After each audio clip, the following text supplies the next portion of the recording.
ગુજરાતનો આવાજ।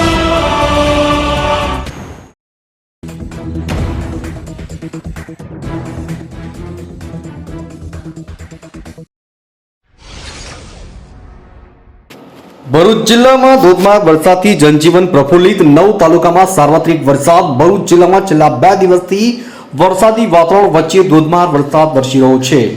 આજે રવિવારે પણ સવારથી ધોધમાર વરસાદ વરસ્યો હતો। ભરૂચ જિલ્લામાં છેલ્લા 2 દિવસથી વરસાદી વાતાવરણ વચ્ચે ધોધમાર વરસાદ પડી રહ્યો છે।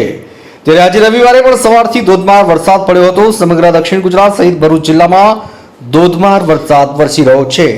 છેલ્લા 2 દિવસથી વરસાદી વાતાવરણ જોવા મળી રહ્યું છે। દક્ષિણ ગુજરાતના વલસાડ, તાપી, નવસારી, સુરતમાં વરસાદ વરસ્યો, ત્યારે ભરૂચ જિલ્લો પણ બાકાત નથી રહ્યો। ભરૂચ જિલ્લામાં છેલ્લા 2 દિવસથી મેઘરાજા મહેરબાન થઈ રહ્યા છે।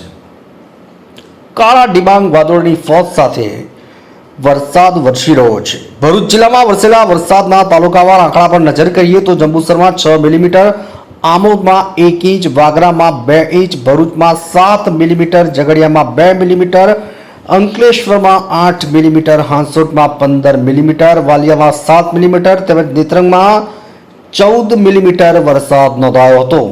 આજરોજ રવિવારે સવારથી ધોધમાર વરસાદ વરસી રહ્યો છે, ત્યારે લોકો રવિવારની રજાની મજા વરસાદ સાથે માણી હતી। ભરૂચથી દિવાન લુકમાનનો રિપોર્ટ।